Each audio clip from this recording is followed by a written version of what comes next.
અર્ચના ગોહેલ પંચોલી। અમે સવારે શ્રીનગર જવાના હતા ને, શ્રીનગરથી અમને મેસેજ મળતા અમે તાત્કાલિક દેહરાદૂન બાજુ નીકળી ગયા કે જેથી અમે સેફલી પહોંચી શકીએ, અને સમય સૂચકતા વાપરીને અમે દેહરાદૂનથી થોડી આગળ મસૂરી પાછું અત્યારે જે વ્યવસ્થા મળે ત્યાં રોકાવા જઈ રહ્યા છીએ। અને અમારી સાથે 50 લોકો ગુજરાતથી ને એ રીતના હતા, અને ત્યાં બધા લોકો સુરક્ષિત છે। उत्तराखंड में जोशीमठ के आसपास एक बहुत बड़ी दुर्घटना हुई है। ग्लेशियर टूटने के कारण, पहाड़ नदी में गिरने के कारण पानी का बहाव बहुत बड़ा है।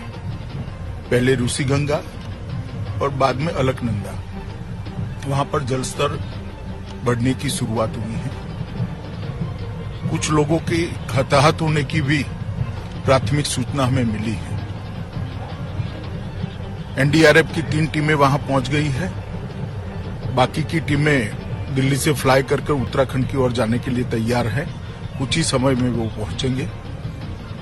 आईटीबीपी के जवान भी वहां पर पहुंच गए हैं। पूरे राज्य का तंत्र भी वहां पर एक्टिव हो गया। एसडीआरएफ की टीमें भी पहुंची हैं। मेरी मुख्यमंत्री जी से बात हुई, वो भी ऑन वे हैं, और वायुसेना को भी अलर्ट कर बचाव कार्य में लगाने के लिए हमने पूरी तैयारी कर ली है।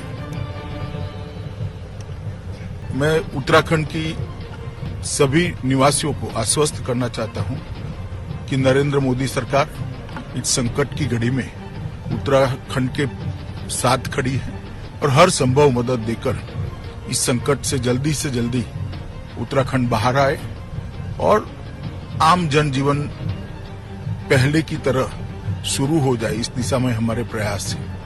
मेरे साथी एमओएस नित्यानंद जी गृह विभाग के डिजास्टर मैनेजमेंट के कंट्रोल रूम में स्वयं बैठकर इस सारी चीजों को देख रहे हैं, और मैं भी शाम को पहुंचकर परिस्थिति का जायजा लूंगा। प्रधानमंत्री जी ने भी फोन पर पूछा कर एनडीआरएफ और गृह विभाग की टीम का मार्गदर्शन किया है, और मुख्यमंत्री स्वयं मौके पर होने के कारण वहां की सारी परिस्थितियां तुरंत ही संज्ञान में आती हैं। मैं आशा करता हूं कि बहुत कम समय में हम स्थिति को सुचारू रूप से चालू करने में सफल होंगे, और हादसे के लिए जितनी भी मदद की जरूरत है वो सभी प्रकार की मदद केंद्र सरकार उत्तराखंड सरकार को देगी। धन्यवाद। कुछ लोगों ने मीडिया में ज्यादा पैनिक फैला दिया है, उसकी आवश्यकता नहीं है। स्थिति है कि कल एक बार का वन टाइम हादसा था, ये जो ग्लेशियर टूटा, उसके साथ पूरा पहाड़ टूटा, बोल्डर्स आए, मलबा आया, और वो उसने जो रैनी प्रोजेक्ट था, रैनी पावर प्रोजेक्ट, उसको पूरा बहा दिया, और डाउन स्ट्रीम 5 किलोमीटर आगे तपोवन था, उस पर बड़ा इम्पैक्ट किया। पूरा तो नहीं टूटा, पूरा नहीं बहा। तो ये 2 जगह इसका मेजर डैमेज हुआ है। जो होना था कल हो चुका, उसमें आज कुछ नहीं हो रहा है पहली बार। और इसको जो पहले प्रोजेक्ट से 32 लोग मिसिंग हैं, दूसरे प्रोजेक्ट से 121 लोग मिसिंग हैं। ये अभी तक हमारे पास फिगर्स आई हैं। इनमें से 10 डेड बॉडी रिकवर हो गई हैं, 3 डेड बॉडी तपोवन से और 7 डेड बॉडी कर्णप्रयाग तक के रास्ते में। हमारी टीमें लगी हुई हैं खोजने में, आगे अगर कोई इस तरह की बॉडीज मिलती हैं तो। तपोवन प्रोजेक्ट पे 2 टनल्स थी, छोटी टनल से कल 12 लोगों को बचाया गया है, और वो पूरी तरह सुरक्षित है, उनको कोई बड़ी इंजरी नहीं है। जो बड़ी टनल है उसको खोलने का प्रयास किया जा रहा है, और वो बहुत लंबी टनल है, उसमें 150 मीटर तक हमारे लोग, कल एसडीआरएफ के लोग, इनके कमांडेंट भी हमारे साथ गए थे, वो जो है और आर्मी के लोग वो 150 मीटर तक गए क्रॉल करके, उसके आगे जाना असंभव था। तो वो इतनी बड़ी टनल है तो उसका पूरा मलबा बाहर निकाला जा रहा है, तो मशीनों के साथ निकाला जा रहा है। उसमें भी आर्मी की टीमें लगी हुई हैं, और उसको मुझे उम्मीद है कि वो शाम तक वो खुल जाएगा। तो जो मैं 2-3 बातें स्पष्ट करना चाहूँगा, यहाँ हेली रेस्क्यू के लिए भी कुछ नहीं है।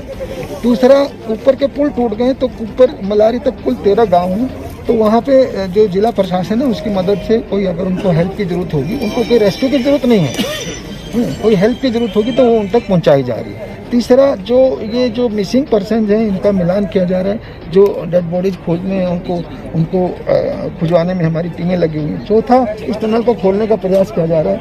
इसमें भी मेरी जो सोच है कि अगर पहला झटका जो लोग अगर वो झेल गए होंगे जो थे अंदर, तो वो अगर दब गए तो दब गए, जो बचे होंगे तो अभी भी बचे होंगे, ठीक है, क्योंकि टनल लंबी है, 2.5 किलोमीटर लंबी टनल। बहुत ही तेज कुछ टूटने की आवाज़ आई।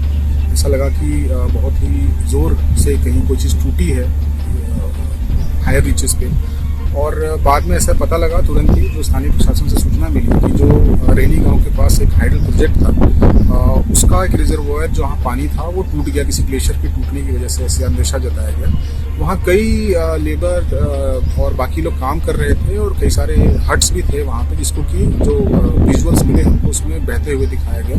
हमारे लगभग 200 लोगों की टीम ITBP की सारे माउंटेनिंग इक्विपमेंट्स और जो भी आवश्यक चीज़ें होती हैं राहत और बचाव के लिए, वो लेकर तत्काल जोशीमठ से रवाना कर दी गई थी।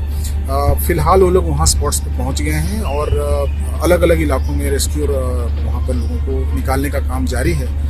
हम ऐसा मानते हैं कि स्थिति अभी नियंत्रण में है, चूंकि नीचे की तरफ जब पानी आया है रेनी गांव से लेकर तपोवन तक काफ़ी इलाके को क्षति हुई है, कई सारे ब्रिजेस के भी बहने की सूचना मिली है हमको। लेकिन फिलहाल सूचना है कि वहाँ पर स्थिति अभी नियंत्रण में है और ITBP अपनी RRCs के माध्यम से अपने जवानों को, जो माउंटेनियरिंग और बाकी चीज़ों में बहुत एक्सपर्ट होते हैं, स्थानीय इम्प्रोवाइजेशन वगैरह करके लोगों को निकालने में, उस कार्रवाई को करने के लिए हम लोगों ने अपने जवानों को वहाँ पर तैनात कर दिया है। आवश्यकता पड़ेगी तो इस अपनी जो हमारी जो जवानों की नफरी है उसको और बढ़ाया जाएगा और जो भी लोकल फॉर्मेशंस हैं और बाकी जो हमारे स्थानीय कमांडर्स हैं वो लगातार स्थानीय प्रशासन के साथ इसके लिए मिलकर काम कर रहे हैं।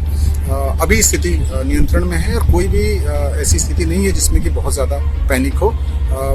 ITBP लगातार वहाँ पर अपना रेस्क्यू और रिलीफ का जो ऑपरेशन है उसको चला रही है।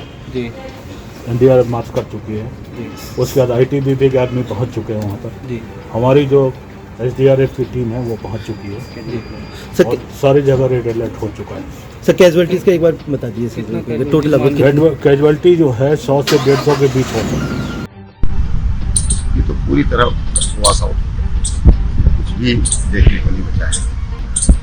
और वहाँ से 5 किलोमीटर दूर तपोवन गांव के पास ये तपोवन विष्णु घाट जो परियोजना है उसका काम चल रहा है। इसमें बड़ी संख्या में श्रमिक काम कर रहे थे क्योंकि निर्माणाधीन कार्य। अभी तक जो पूरा आंकड़ा आया है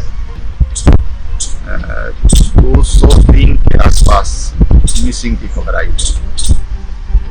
कल तक जो लोकल ग्रामीण की जो खबर थी वो 7 लोगों की, आज अपने 4 लोगों का और खबर आई है। The actions which have been taken by the Indian Air Force with respect to the terrible tragedy which has struck at Uttarakhand. As far as the Air Force is concerned, at 12:27 hours, we got information about this tragedy which had happened in Uttarakhand, and by 12:30 hours, the Indian Air Force had put its assets on standby. The various assets that had been put on standby initially are 1 C-17, 2 C-130s, 2 AN-32s from one base and 2 additional AN-32s from another base.